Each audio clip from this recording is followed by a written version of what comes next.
Hello viewers, in today's class we are going to discuss one important and conceptual problem from definite integrals, right? And here we have to solve this definite integral that is from minus 4 pi to 5 pi and mod of cos x, right? So here our integrand involves the absolute value function, right? So we have to find out the value of this integral, right? So here in order to find out the value of this integral, we'll make use of the property of periodic functions, right? So let us start. Now here first of all we'll denote this integral by the letter I, right? Okay, now here in order to evaluate this integral we'll make use of one important property of evaluation of definite integrals, right? And the property relates to the periodicity of functions. So let us first state the property and then we will apply that property to evaluate this integral, right? So the property goes like this: if we have a function f of x dx, right? If we have a function f of x and the period of this function is t, right?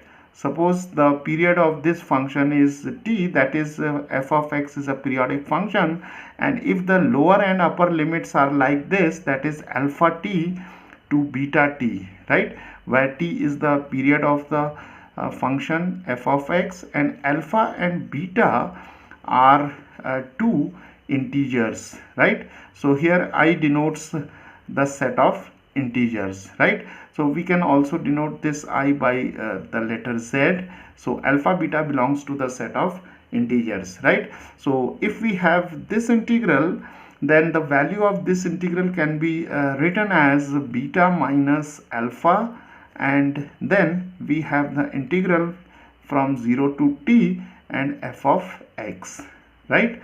So here we'll make use of this property to evaluate this integral, right?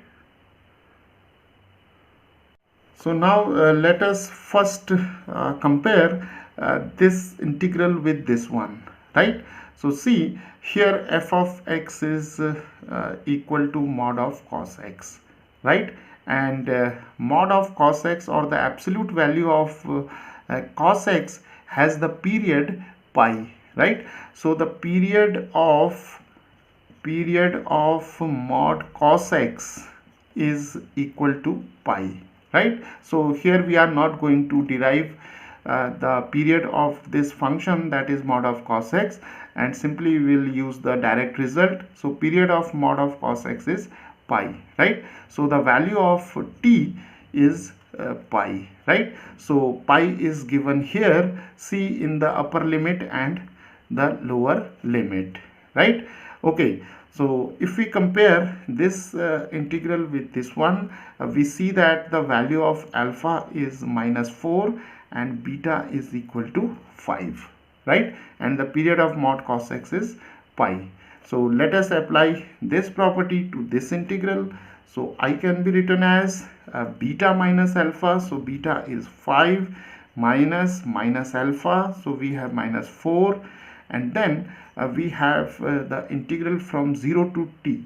T is pi. So 0 to pi, and we have f of x. F of x is mod of cos x, right?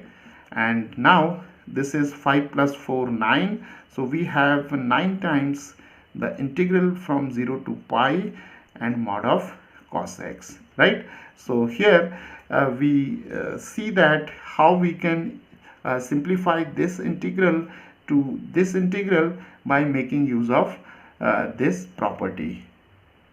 So viewers, now our aim is to evaluate this integral, right? That is from 0 to pi and mod of cos x. So what we will do, we'll take help of trigonometry, right?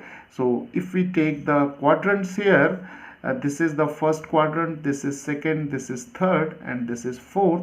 Here we have 0, here we have pi by 2, here we have pi, here we have 3 pi by 2, and then we have 2 pi, right? And from trigonometry we know that in the first quadrant all the trigonometric functions are positive, right?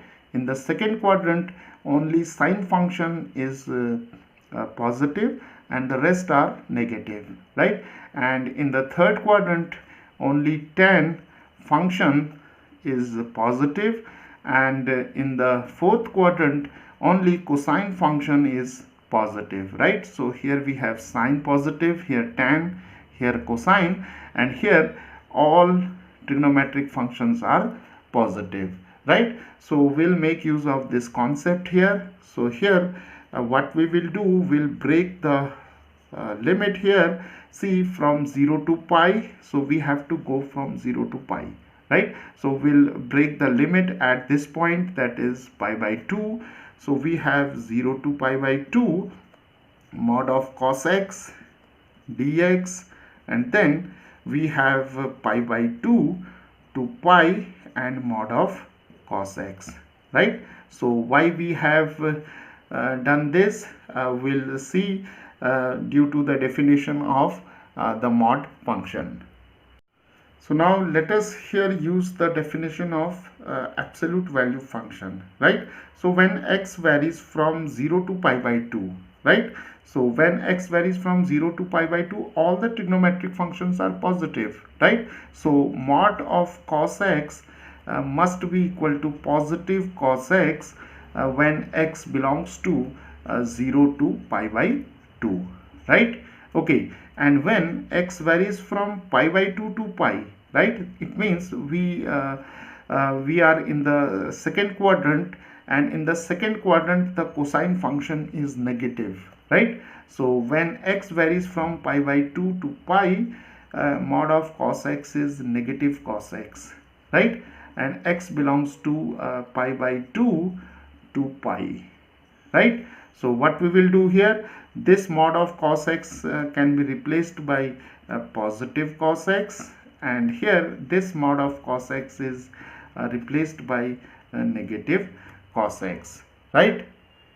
So now this integral I can be written as 9 times, and we have 0 to pi by 2, and here we have positive cos x dx, and then here we have negative sine and pi by 2 to pi, and here we have cosine x, right? Okay, so now we have two simple integrals, and we can easily evaluate these two integrals. So the integral of cos x is simply sine x, and the limits are from 0 to pi by 2, minus here the integral of cos x is again sine x, limits are from pi by 2 to pi, and now we can simply substitute the limits and we can take the difference. So we have sine pi by 2, and here we have sine of 0, and then we have sine of pi minus sine of pi by 2, right? Okay, so now the value of sine pi by 2, that is sine 90 degrees, is 1, sine 0 is 0, and here we have the value of sine pi as 0, and sine pi by 2 is 1, right? So we are left with 1 minus 0 is 1, then here we have minus 1, and this is 9 times 1 plus 1, so this is 9 times 2, that is 18, right?